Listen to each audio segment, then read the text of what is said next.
welcome to today's video where we will be talking about the new 5-star character Silverwolf and a guide on how to best build her and whether or not you should pull her for your account. Silverwolf is a 5-star quantum nihility character that will be on your team mainly to support your main DPS's damage by putting various debuffs on the enemy while also doing a good bit of damage herself. The thing that makes her so unique is her skill. Her skill allows her to put an extra weakness onto enemies, making it easier to make a team comp that could defeat your enemy. She can also apply up to 3 different types of bugs onto her enemy with her auto attacks. And her ultimate does a large amount of single target DPS while shredding the enemy's defense by a large percentage. This skill set allows her to break shields easily, buff your team's damage by a lot, and work in almost any team composition.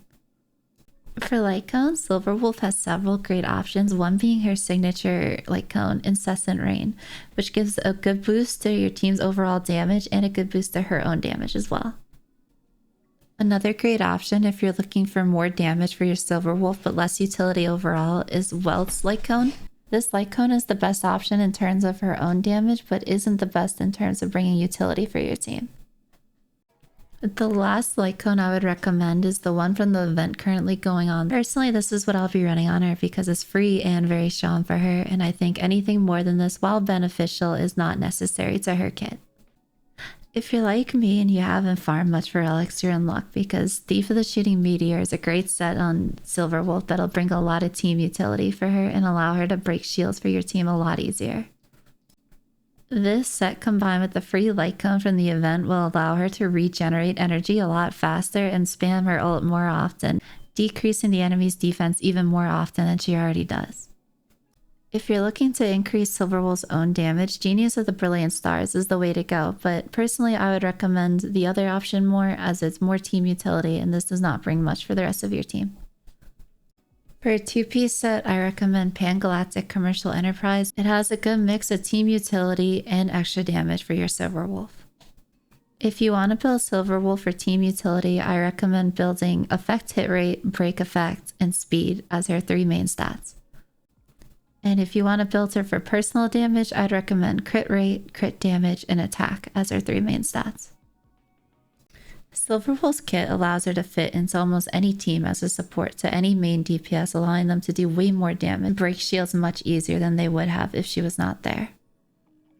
Overall, I think Silverwolf is an S tier character whose biggest weakness is RNG, but with good team planning could be overcome because her skill does not apply a weakness that the enemy already has, meaning if you bring a team of Bronya, Natasha, Zealey, and Silverwolf to an enemy that is weak to wind and physical, she will only ever apply quantum to the enemy target.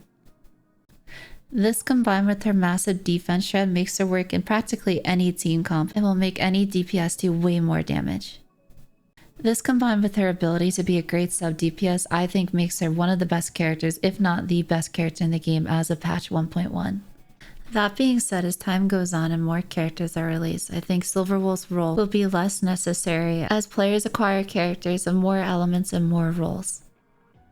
Overall, I think she'll be most beneficial to free-to-play players who will have less options to deal with enemy weaknesses, and this will allow you to bring a DPS that otherwise you would not be able to that fight. For Whales, I still think she's an insane character, but with time I think she'll become less and less used. In my opinion, she'll always be an S tier character, but she won't be necessary. In my opinion, she'll always be an S tier character that makes the game way more convenient, but is not a must-roll character. Anyways, I hope my guide helped you decide on whether you want to roll for Silverwolf or not, and have a great day. Bye!